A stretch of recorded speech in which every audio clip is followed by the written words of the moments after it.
The moment didn't arrive with an explosion or a shouting match. It arrived with a sentence. Calm. Measured. Devastating. One of the most powerful politicians on Earth had just pitched a $100 billion vision to reshape global oil, revive a broken nation, and cement American dominance. Cameras were rolling. The room was primed for applause. And then the CEO of Exxon looked straight ahead and said the word no one expected to hear. Uninvestable. For a split second, everything froze. Donald Trump stood at the podium, jaw tight, eyes narrowing, the confidence that usually fills the room suddenly replaced by something else.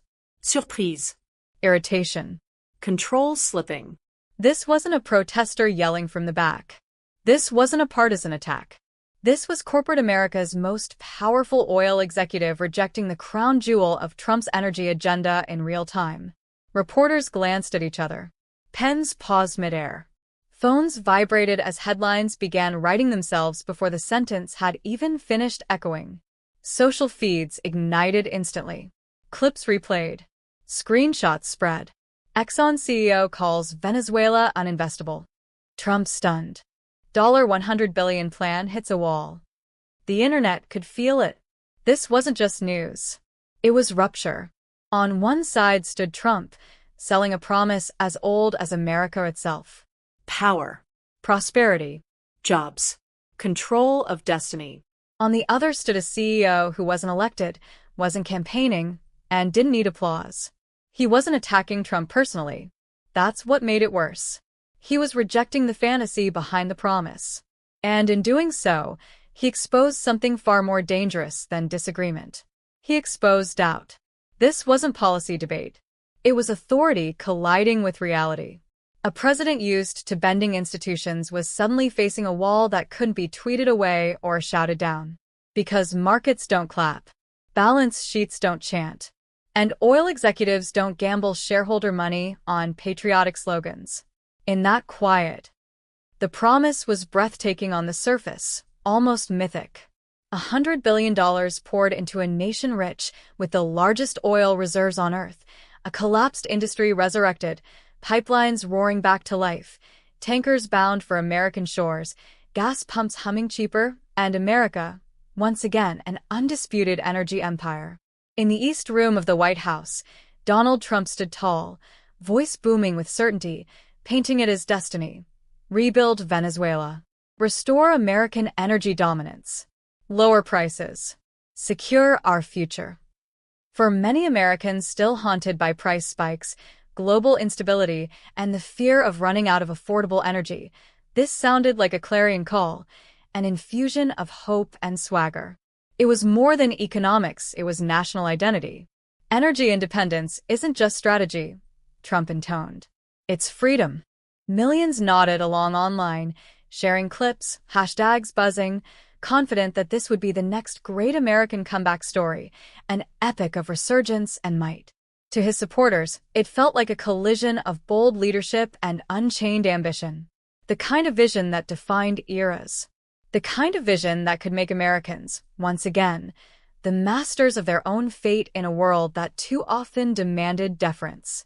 A renewed empire of oil, of might and market share. It was a rallying cry. Make American energy great again. And millions absorbed those words not as policy, but as affirmation of identity, pride, belonging, and hope wrapped in a promise of abundance. Behind the slogan lay a concrete blueprint. Trump urged the titans of U.S. oil to invest at least $100 billion of their own capital into Venezuela's oil industry, an industry battered by years of mismanagement, corruption, and collapse. The goal: rebuild aging infrastructure, pump crude at scale, and weave the American economic engine ever more tightly into the global fabric. Donald Trump has always understood one thing better than most politicians. Power is a story you tell convincingly enough that people choose to believe it. Long before Venezuela entered the conversation, long before numbers like $100 billion were spoken aloud, Trump had already built the emotional scaffolding for this moment. To his supporters, he was not merely proposing an oil plan. He was reclaiming an American birthright. In Trump's telling, energy was destiny. Oil was leverage. And America, under his watch, would never beg the world again. He spoke of pipelines the way other leaders spoke of monuments, as symbols of permanence and dominance. He framed energy independence as strength, strength as survival, and survival as patriotism. Every barrel pumped was proof that America still knew how to win. To those who admired him, this was what leadership looked like. Boldness, without apology. Vision without hesitation. Trump didn't see complexity as a warning sign. He saw it as an obstacle to bulldoze. Venezuela, in his narrative, wasn't a broken state weighed down by history.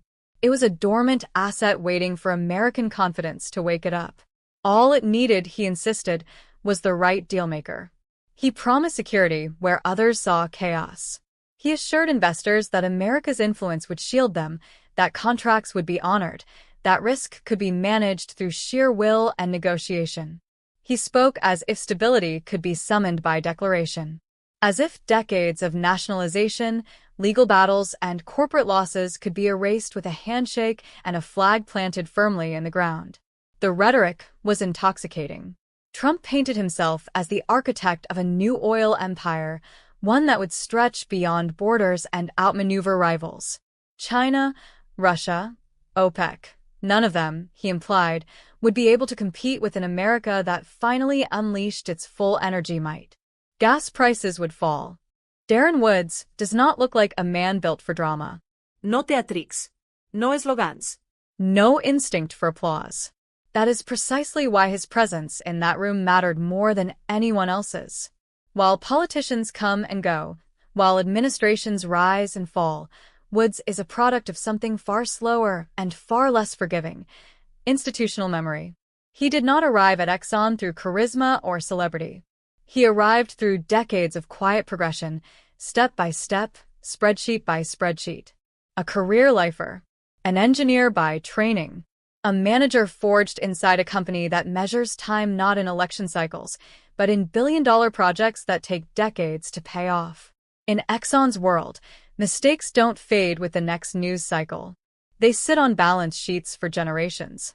Woods rose because he learned early what Exxon rewards above all else: discipline. Not optimism. Not ideology. Discipline. He watched projects succeed because the numbers worked and fail because someone ignored risk in favor of confidence. He saw oil booms turn into busts. He saw governments promise stability and then rewrite the rules overnight. He learned, painfully and repeatedly, that certainty is not strategy. Inside Exxon, credibility is built by being willing to say no, by being willing to disappoint powerful people, by being willing to walk away from deals that look good on paper, but rot underneath. Woods absorbed that culture until it became instinct. He did not confuse ambition with feasibility. He did not confuse access with protection. He trusted data over declarations. That reputation followed him as he climbed. Colleagues described him as blunt, sometimes uncomfortably so. Not because he enjoyed confrontation, but because he refused to soften reality to make it more palatable. He spoke in probabilities, not promises. In downside scenarios, not best-case fantasies. When others leaned forward with excitement, Woods leaned back and asked what could go wrong. The shift in the room was almost imperceptible at first. Darren Woods didn't raise his voice. He didn't posture. He didn't qualify his words with political courtesy. He simply stated, calmly and clearly, that Venezuela was uninvestable. Not risky. Not complicated. Uninvestable. The syllables landed like steel on marble. For a heartbeat, no one spoke. Trump's posture stiffened. His expression hardened, not in anger at first, but in disbelief. This was not the response he expected. This was not a negotiating tactic. It was a full stop. Woods explained, methodically, that the legal frameworks were broken, that property rights were unreliable, that contracts had been violated before and could be violated again. He referenced expropriations without drama as facts. History, not ideology. Around the table, executives shifted in their seats. Some stared down at their notes. Others stared straight ahead, processing what had just been said out loud in the White House of all places. Woods wasn't attacking Venezuela as a nation. He was attacking uncertainty. And uncertainty, in his world, is fatal. Trump pushed back, his tone sharpening. He spoke of new guarantees, of American leverage, of reshaping the rules entirely. He framed the past as irrelevant, the future as negotiable. His confidence surged, the familiar rhythm returning. But Woods did not retreat. He did not debate philosophy. He reiterated fundamentals. Courts. Enforcement. Stability. Time. The things that cannot be willed into existence. That was when the air changed. Trump bristled. He made it clear, publicly, that he might be inclined to keep Exxon out if the company wasn't willing to get on board.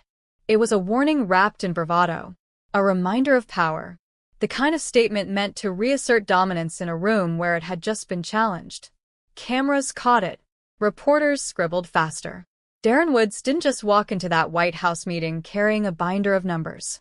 He walked in with decades of history on his shoulders, history most people never see, but every oil executive remembers painfully. When he spoke, he wasn't rejecting Trump's vision to be contrarian or combative. He was calling out economic truth that many in that room already knew, but few had the courage to say aloud. Woods didn't come from Wall Street or campaign rallies. He came from decades in the trenches of global oil markets, where billions are won or lost not through slogans, but through legal certainty, regulatory frameworks, and geological reality. And what he saw in Venezuela's oil industry was an opportunity. It was wreckage. Venezuela's oil infrastructure has deteriorated over years of mismanagement, sanctions, and political turmoil. Once producing almost 3 million barrels per day, the country now struggles to sustain a fraction of that capacity. Pipelines remain damaged. Refineries sit idle or malfunctioning. Skilled engineers have left. Equipment rots without maintenance. That is the physical reality of petroleum extraction in a nation that once seemed unstoppable. And that's before you even consider the legal and economic climate. Woods pointed this out plainly. This wasn't hyperbole or corporate evasiveness. It was caution rooted in precedent. Exxon and other oil majors had once been in Venezuela and twice had their assets seized by a government that changed the rules in mid-game. When a nation's courts, commercial codes, and property protections cannot be counted on, the calculus for investment collapses. You don't pour tens of billions of dollars into fields where tomorrow's legal guarantee could evaporate with a stroke of a pen. The spectacle of that White House meeting faded from the front pages, but its lessons lingered. Darren Woods' words had done more than pause a $100 billion plan. They had exposed a fundamental truth about power, ambition, and leadership. In a world that often elevates audacity above reason, the Exxon CEO reminded America that real strength lies not in the flashiest proposal or the boldest speech, but in the steady application of knowledge, analysis, and foresight. America has always thrived when vision and discipline work in tandem. The founding myths celebrate courage, but they also celebrate ingenuity, preparation, and careful stewardship. Woods' caution wasn't a lack of patriotism, it was a demonstration of it. By insisting on grounded decision-making, he preserved not just corporate assets, but national credibility.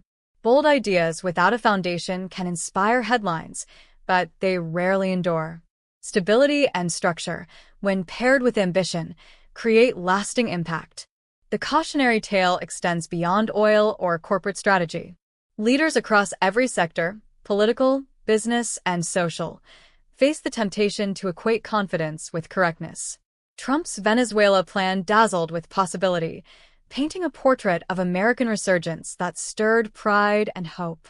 Yet it overlooked the immutable constraints of history, law, and human behavior. Woods' intervention was a reminder that even the grandest vision is meaningless if it ignores the realities that shape implementation. Ambition without understanding complexity risks not only failure, but the loss of credibility, trust, and opportunity. There is a moral clarity in speaking truth to power, even when it carries personal or political risk. Woods' example teaches that integrity and courage often require quiet defiance, a commitment to principles that transcend applause or immediate reward. He demonstrated that leadership is measured not in popularity, but in responsibility, the ability to weigh consequences. So, What really happened when Exxon's CEO faced Trump's $100 billion oil plan? It wasn't defiance for the sake of drama. It was a clear, sober assessment. Venezuela's oil industry, with its damaged infrastructure, shaky legal frameworks, and history of expropriations, simply wasn't ready for that level of investment. Woods wasn't rejecting ambition, he was demanding reality. And in doing so, he reminded the world that even the boldest visions must reckon with facts. This moment isn't just about oil. It's about leadership, responsibility, and the courage to speak truth in a room where everyone else wants to hear only what flatters their ambitions. It's a lesson for politicians, executives, and anyone chasing a big idea.